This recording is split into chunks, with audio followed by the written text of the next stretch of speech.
Assalamualaikum warahmatullahi wabarakatuh.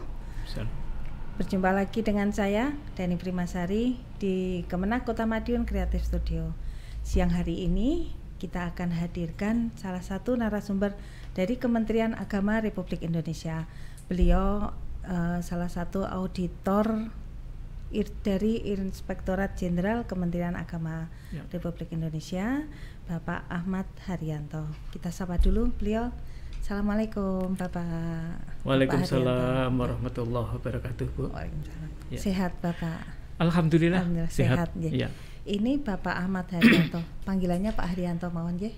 Ya, boleh, monggo. Pak Hari, Pak Ahmad, monggo. Bebas. Ya, bebas. Pak Ahmad lah, Pak Ahmad. Pak Ahmad. Ya. Siap. Sudah berapa lama Bapak di Kota Madiun?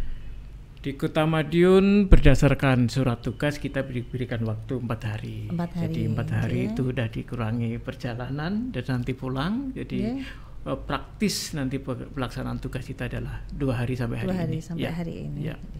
Dalam rangka Pak? Peningkatan disiplin pegawai. Ya, intinya begitu. Jadi bukan dalam rangka sidak atau penindakan, tetapi dalam rangka pembinaan dan mengingatkan kita semua bahwa ada aturan-aturan terkait dengan disiplin pegawai, khususnya pra dan pasca lebaran. Lebaran. Jadi yang kita pantau, yang kita telusuri datanya, yang kita mau lihat itu di tanggal 28 April, tanggal 9 dan tanggal 10. Tanggal 10. 2 hari ini. Itu 2 hari dari fokus kita. Betul. Tanggal 28 hari terakhir kita masuk. Iya, betul. Biasanya hari kejepit, hari yang krusial. Hari krusial gitu. Biasanya kan kalau hari terakhir, hari terakhirnya besok ini nggak usah masuk gitu. Biasanya seperti itu. Perjalanan dari Jakarta ke Kota Madiun lancar, Pak? Alhamdulillah lancar. Macetnya. Ya karena peak season ya biasalah, tapi kita sudah antisipasi. Kebetulan penugasan itu kan sudah di luar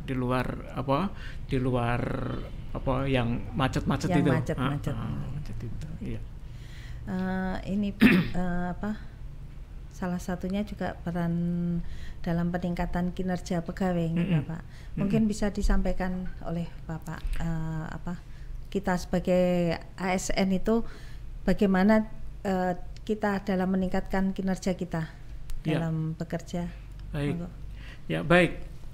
Bapak Ibu sekalian, jadi kita sebagai ASN itu memang dibatasi oleh regulasi-regulasi, oleh peraturan yang sebenarnya sangat mengikat sepak terjang kita. Sepak terjang kita diikat oleh aturan-aturan yang ada. Khususnya ketika kita pelaksanaan SDM atau kepegawaian itu secara individu kita pertanggungjawabkan. Secara kolektif, secara institusi juga harus kita pertanggungjawabkan. Contoh, ketika kita individu jam masuk dan pulang kerja itu menjadi titik dari pelaksanaan kewajiban-kewajiban yang harus kita penuhi. Jadi kita wajib mematuhi ketentuan jam kerja dan sebagainya. Kita dilarang untuk A, B, C, D dan seterusnya, dan itu semua memang diatur oleh regulasi.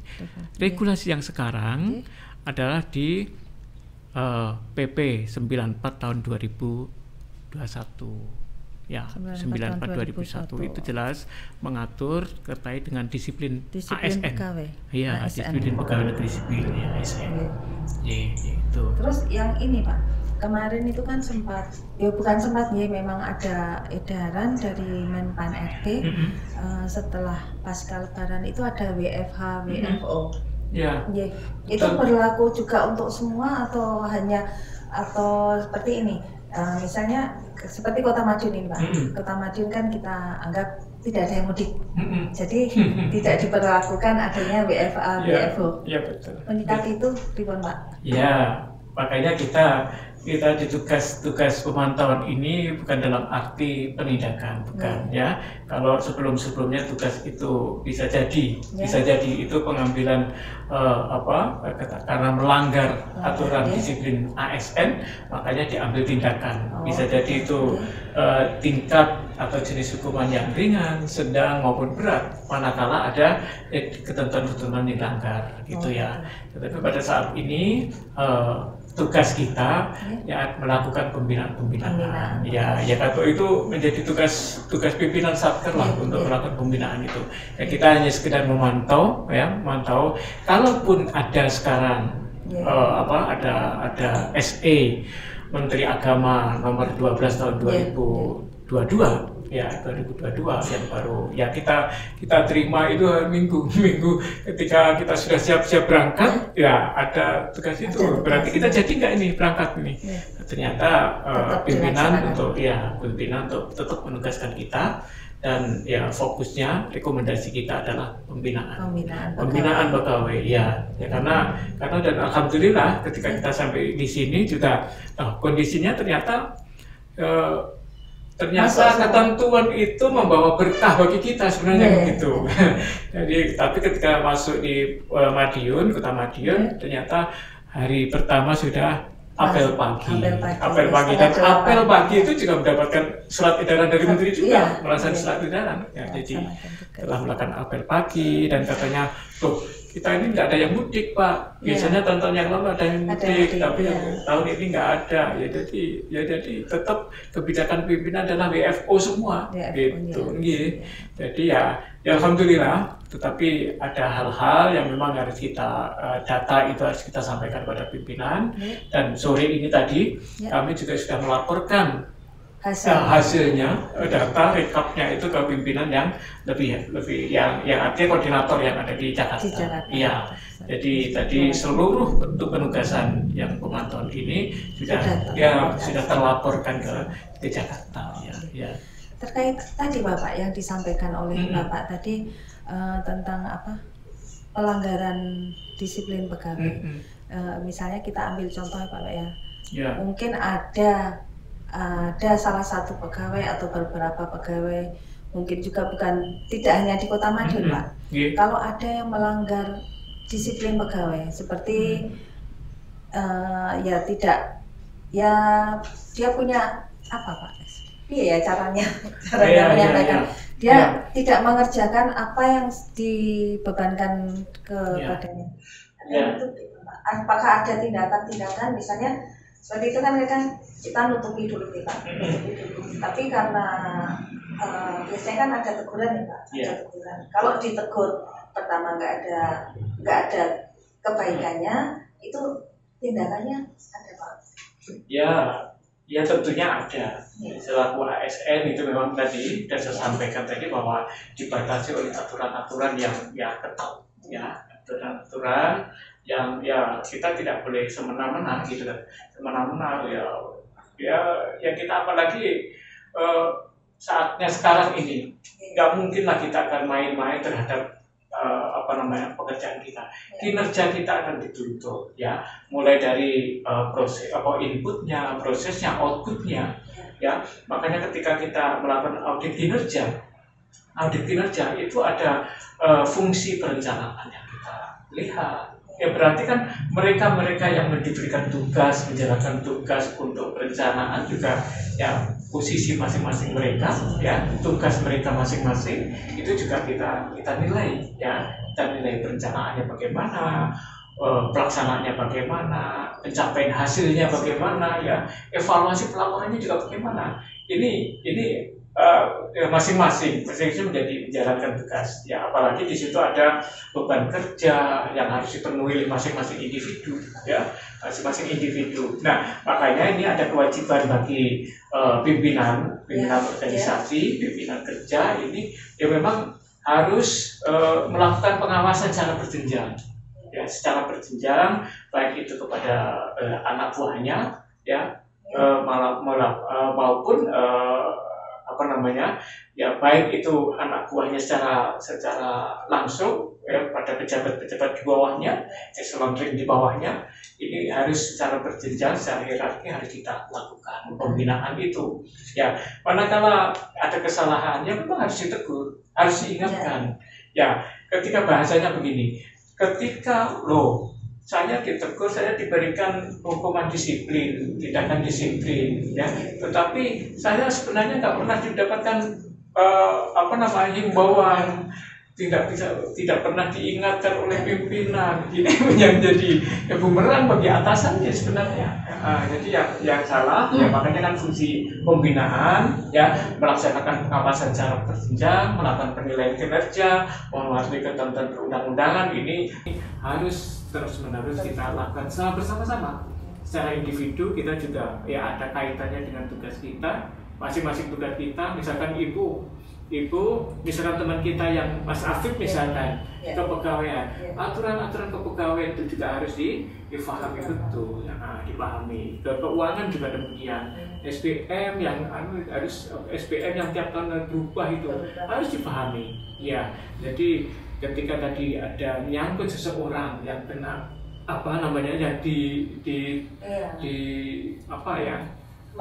melanggar ya, tidak disiplin, ya memang ada ketentuannya, ya ada ketentuannya. Makanya di peraturan disiplin sekarang ini ketika ada sekian hari tidak masuk akan dipotong. Kalau ini Pak, akan dipotong ininya ya, tukinnya gitu ya, tukinnya, iya. Kalau tukin sekarang ya. Kalau misalnya ini Pak, absennya tetap ada Pak, absennya tetap ada. Cuman kinerjanya dalam bekerja itu tidak ada. Seperti itu, Prima Pak.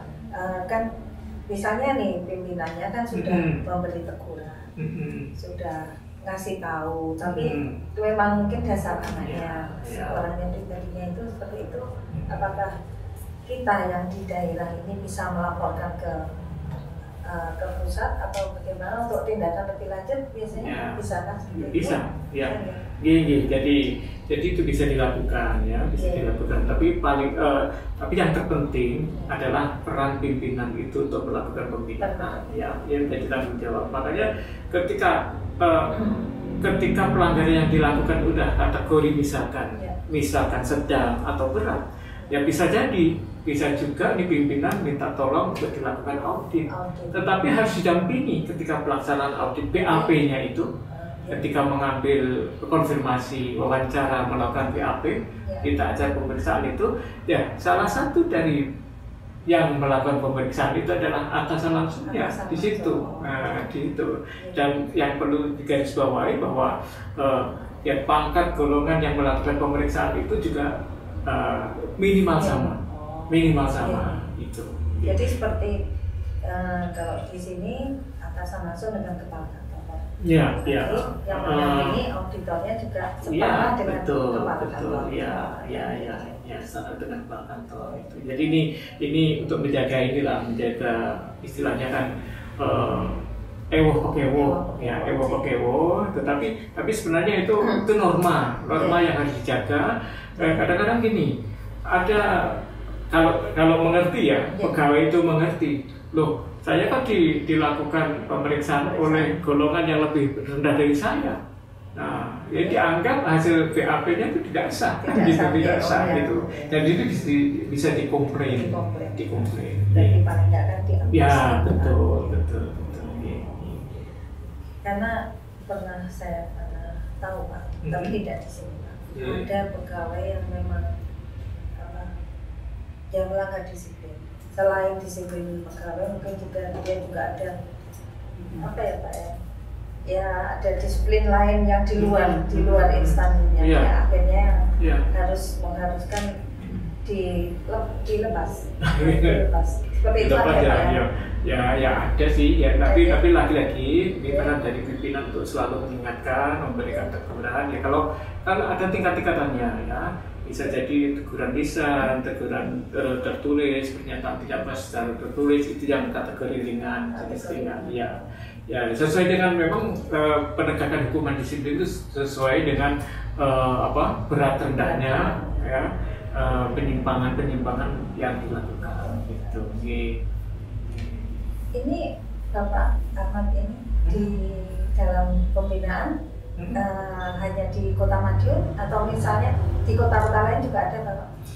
Mungkin dengan tim-tim yang lain? Oh ya, kalau tim-tim yang lain ini ya hampir 70% dari auditor kita ini terjun ke daerah ya, terjun ke daerah, sehingga data yang diminta nanti, data yang dikumpulkan itu ya data yang sangat berarti, sangat penting untuk ya peningkatan pembinaan kepegawaian di masa yang akan datang. Dan ini kita komunikasikan juga dengan Biro Kepegawaian Sekjen Kementerian Agama. Ya bukan, dia ini di eselon 1 di bawah Pak Sekjen. Jadi hasilnya ini kita rekap, nanti kita sampaikan. Jadi ada kendala-kendala yang apa, yang ya seperti tadi banyak yang sekarang ini munculan PTKK itu bagaimana menyikapinya itu ya. Tapi masih panjang, kita diskusikan ya, masih kita diskusikan. Dan mudah-mudahan nanti ada solusinya lah, ada solusi. Ya, jadi ada 70% dari auditor kita yang terjun ke daerah untuk melakukan pemantauan dan evaluasi. Ya intinya di disiplin pegawai, karena kan tadi tanggal 28, tanggal 9, tanggal 10 ini yang krusial. Kadung enak gitu, enak ya sempurna baik gitu. Walaupun pada akhirnya ya memang tadi itu kan di tingkat pusat ada kendala-kendala begitu ya, ada kesusahan untuk sampai ke tempat lokasi yang kendala di perjalanan, sehingga diambil kebijakan itu. Tetapi di daerah dan alhamdulillah ini ada kebijakan tersendiri, dan karena alasannya itu mudik, di sini nggak ada yang mudik sehingga tetap WFO ya, WFO. Tapi saya apresiasi hari Senin sudah apel, dan ini menunjukkan bahwa kinerja dan target dan tanggung jawab oleh pimpinan dan seluruh jajaran itu tetap dilaksanakan dengan sebaik-baiknya. Berarti KSM-nya di Kota Madiun tertib ya? Ya kalau melihat dari data ya, dari data dan sampai sore hari ini saya diberikan data oleh Mas Hafid itu 100% kok. Alhamdulillah ya. Ini bukan karena ada ini ya, ada apa namanya, biasanya di setiap tahun tuh ada sidang gitu. Tapi intinya memang kita tidak ini. Tanggung jawab kita Pak sebagai betul. Ya tanggung jawab sebagai pegawai, dan ya kalau kita bisa melaksanakan apalagi ya tugas-tugas yang pelayanan publik. Ya pelayanan publik, dan di Kemenak itu luar biasa pelayanan publik, khususnya haji yang 18 hari lagi sudah harusnya pemberangkatan yang pertama. Seperti ini juga haji kan sibuk sekali. Betul. Ya jadi ya kita semuanya mempunyai peran masing-masing ya, dan ini juga selaku pelayan publik ya kita akan melaksanakan tugas itu dengan sebaik-baiknya. Siap. Nyaman ya Pak di Kota Madiun? Ya sangat nyaman. Alhamdulillah. Apalagi kalau adem begini kan, ini kan di luar suasananya krimis, hujan, mendung gitu. Biasanya kan panas ya. Mungkin ada yang terakhir Bapak yang mau disampaikan untuk pesan dan kesan. Oh ya. Monggo. Ya, yang pertama pesan ya. Jadi kami mengapresiasi teman-teman ASN di lingkungan Kementerian Agama Kota Madiun. Kami sudah melakukan sampling di beberapa KUA dan bahkan di seluruh KUA ya. KUA dan madrasah, dan ini memang walaupun belum ada tatap muka di madrasah itu, tetapi guru-gurunya sudah masuk, dan ya walaupun nggak masuk tapi kan melakukan daring online, pelajaran online itu. Nah, itu di satker kita di Madiun, dan kami juga berpesan bahwa ya ini menjadi tanggung jawab kita masing-masing ya, tanggung jawab secara individu, tanggung jawab secara kolektif dan institusi untuk bagaimana kita meningkatkan kinerja ya. Di samping itu juga harus meningkatkan kompetensi kita masing-masing. Ya itu karena kan orang akan jenuh ketika tidak merasa itu diuangke atau dihargai atau diberikan peran yang pas. Makanya sebenarnya ketika ada mutasi, rotasi itu hal yang biasa, kebutuhan institusi, kebutuhan instansi, dan itu harus disikapi. Apalagi sekarang kan masing-masing punya tugas dan tanggung jawab. Jadi jabatan fungsional tertentu, itu kan apa? Ada tugas yang harus kita emban masing-masing. Mungkin nanti ada passing lagi, Pak, untuk fungsional. ya nggak tahu ya artinya ya mungkin saja karena kan sekarang kalau dipikir ya kebutuhan guru juga sekarang masih cukup banyak, masih banyak ya. Saya dengar informasinya dulu PAI sudah berkurang sangat banyak. Jadi ini kan memang ya, di pemenuhannya nanti kita nggak tahu itu pemerintah yang punya ini, yang punya KW dan formasi itu memang kebutuhan Kementerian Agama, tetapi itu harus dikomunikasikan secara terus-menerus dengan Kementerian PAN dan RB itu ya. Jadi sekali lagi terima kasih diberikan ruang, diberikan kesempatan untuk sama-sama saling mengingatkan. Ini bagi saya dan teman-teman tim itu ya mengingatkan diri sendiri, mengingatkan kita dan ya kawan-kawan semuanya akan pentingnya peningkatan disiplin dan peningkatan kinerja. Terima kasih. Terima kasih Bapak atas rawuhnya di Kota Madiun, juga di studio podcast ini. Terima kasih. Iya, di Kreatif Studio ya. Kreatif Studio. Belum ada 1 tahun, alhamdulillah kemarin di launching sama Bapak Sekjen. Alhamdulillah. Tanggal 8 Januari. Ya. Ini bagian dari image building yang harus kita sikapi bersama, yang kita harus bangun bersama. Karena ketika kita melakukan audit kinerja, image building itu menjadi hal yang menjadi fungsi yang penting untuk dilaksanakan. Ya, baik. Matur suwun Assalamualaikum. Sami-sami semuanya. Mudah-mudahan perjalanan kembali ke Jakarta lancar. Amin. Terima kasih. Assalamualaikum warahmatullahi wabarakatuh. Demikian pemirsa, bincang-bincang saya di sore hari ini dengan Bapak Ahmad Haryanto, auditor di Inspektorat Jenderal Kementerian Agama Republik Indonesia.